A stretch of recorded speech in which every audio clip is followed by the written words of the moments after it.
Hello, my name is Brian Humphreys. This is the Kinesiology 454 final assessment. My chosen demographic is high school baseball. Some reasoning as to why I chose this is one, I played 4 years of high school ball, also played 6 years of professional baseball, four of them with the Colorado Rockies, and I've coached 5 years. So I'm going into my fifth year, and one thing I've seen is the differences between where I live now, which is South Dakota, and from where I was born and raised, which is Southern California, which is a big difference in a lot of different ways for baseball. I also wanted to help improve my coaching ability so that I can help improve player development. My job as a coach is to do whatever I can to make players better and help them achieve their dream of getting to the next level. Some physical environment aspects for high school baseball is one motivation, the weather. Like I said, in Southern California, you can play 300 some days out of the year with sunshine, and it's a lot easier to be motivated to go play. And then all of a sudden, you look at the weather in the morning in South Dakota, and it's 40 degrees and windy, or there's drizzle all day. It's a lot harder to be motivated to get up and play. And also having an indoor facility. South Dakota, there's 4 months out of the year you can't go outside pretty much. There's 6 inches of snow on the ground. Sorry, I can't go use the cage.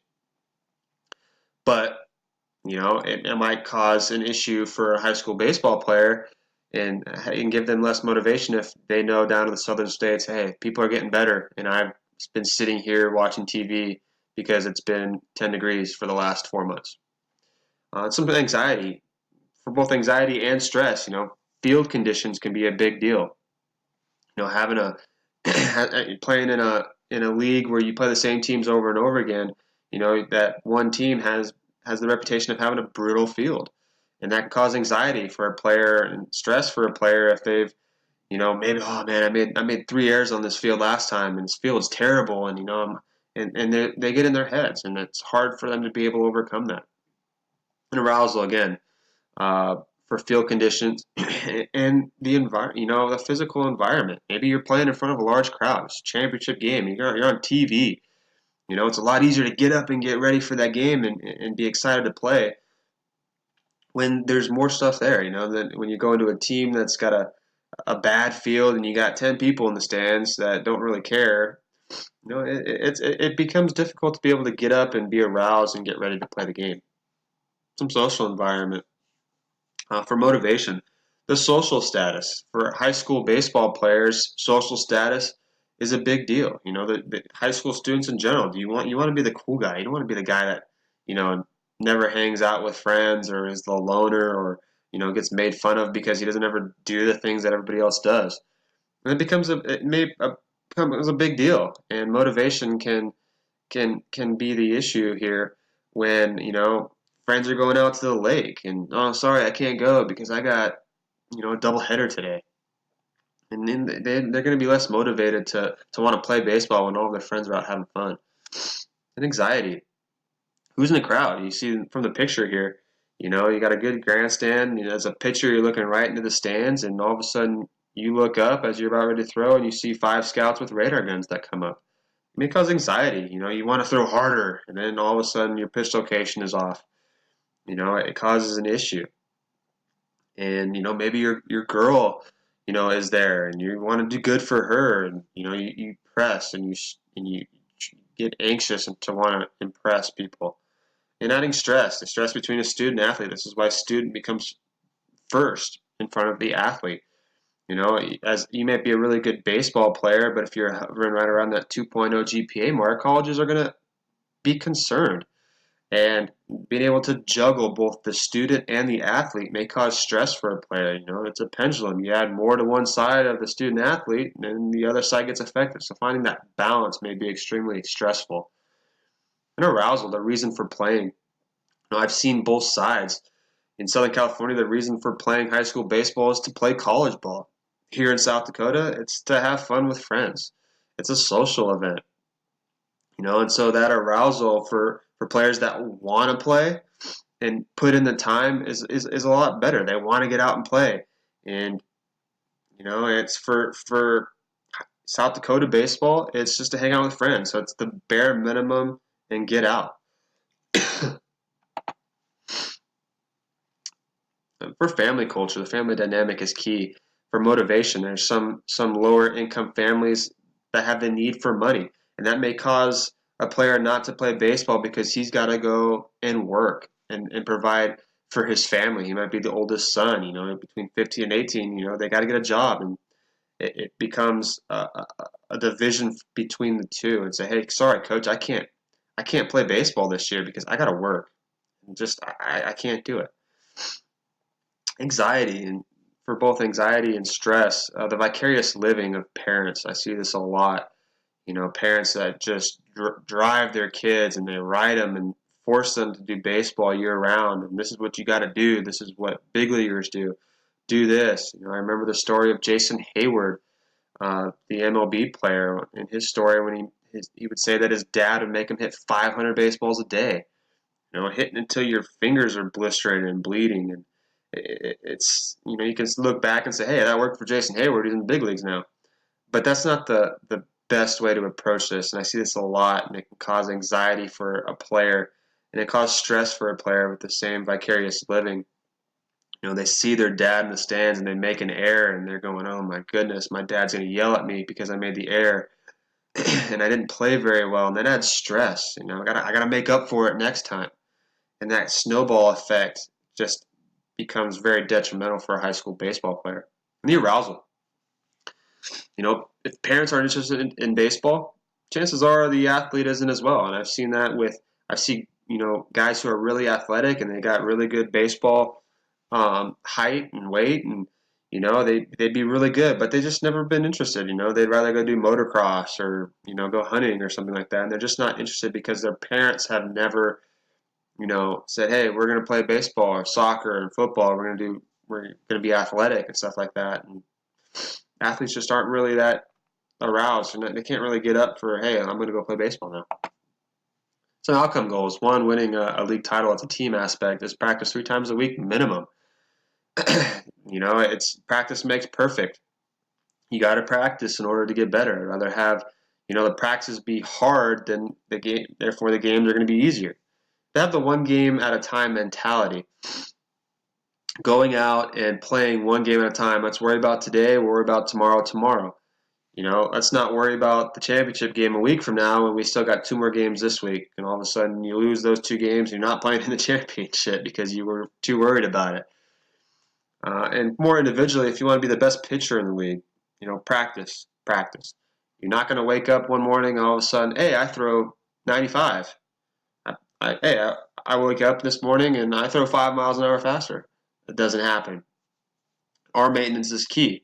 Being able to take care of your arm. You might be really, really good at the beginning of the season, and all of a sudden you don't take care of your arm, and at the end of the season your velocity is down, your pitch location is down, it's all over the place, hitters are hitting you, and that becomes an issue because you just didn't take care of your arm.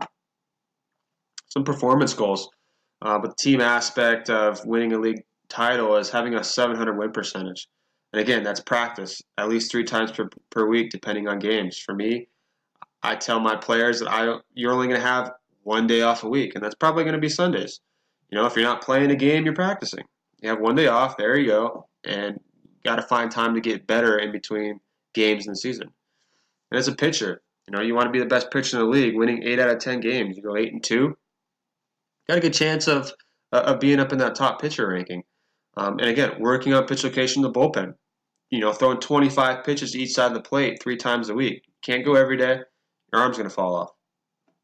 But it does no good to sit there and say, yeah, I throw strikes, I throw the ball right down the middle. Well, you're probably not going to win 8 out of 10 games. You're probably not going to have a low ERA, and you're probably not going to be the pitcher of the league if you're going to be throwing balls right down the middle of the plate.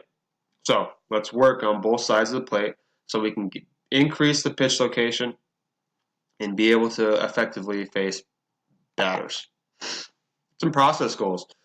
Hitting 350 as a team in order to win a league title.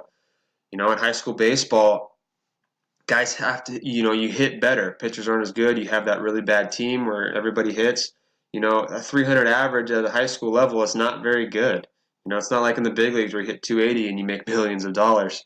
So hitting 350 as a team to help improve that statistic is to be line drives up the middle off the tee. Work on it. 50 baseballs every day.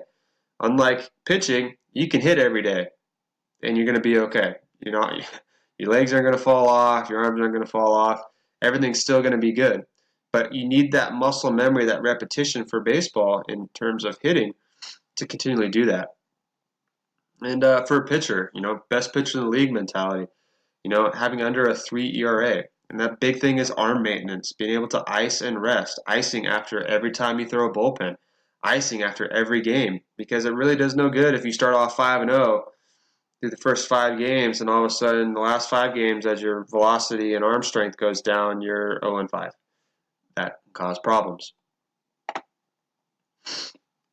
And here are a few of my references that I've had that I've accumulated over these last 8 weeks for this PowerPoint. And I went to a sports psychologist for 3 years when I was playing in the Rockies organization and in Southern California.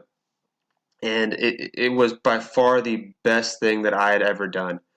I struggled mentally with the game and was at the point to where I didn't even want to play baseball anymore after college. And the sports psychologist was able to kind of rewire my brain to be able to like baseball, to enjoy baseball again, and to continue my dream. I've been playing baseball since I was 5 years old. That was always baseball, baseball, baseball. Even when I was 5 years old, what do you want to do when you grow up? Oh, I want to be a professional baseball player. There was no going back. There was nothing else. And being able to help my idea to help players, as a coach, I feel it is my job to do everything I can to put players in the best situations possible in order for them to succeed. I can no longer go out there and win games and swing the bat and throw. Sometimes I wish I could. It's sometimes hard for me to be able to think of, this guy's throwing 80 miles an hour. This guy's not throwing hard at all. For me, that would have been easy, but for them, it's not the case. And especially having the two demographics and the two areas of the country that I've been able to coach at, it's been a big change for me, and I'm slowly learning. And this class has definitely helped me be able to understand better, to be able to help players, because there's at least two different types of personalities. There's one where if you get on them, they get better. They try harder. Their motivation is more. They're going to, okay, this is what coach told me to do. Hey, he got on me. I can't do this anymore. So I got to change. I'm going to change. I'm going to get better.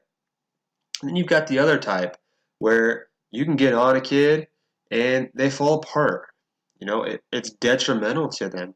And being able to find different strategies to be able to help players get better, because there's all kinds of different personalities out there, and each player is different. There's there's no perfect swing. There's no perfect way how to throw. And being able to find the best things, not only both physically for a player to get better, but mentally as well. That famous Yogi Berra quote where baseball is 90% mental, the other half is physical. And it might even be more than 90% mental. And, especially in the game of baseball, having a good mental mindset is so, so important. And this class has been a great experience and a great reference for me to be able to remember when I'm teaching the game of baseball.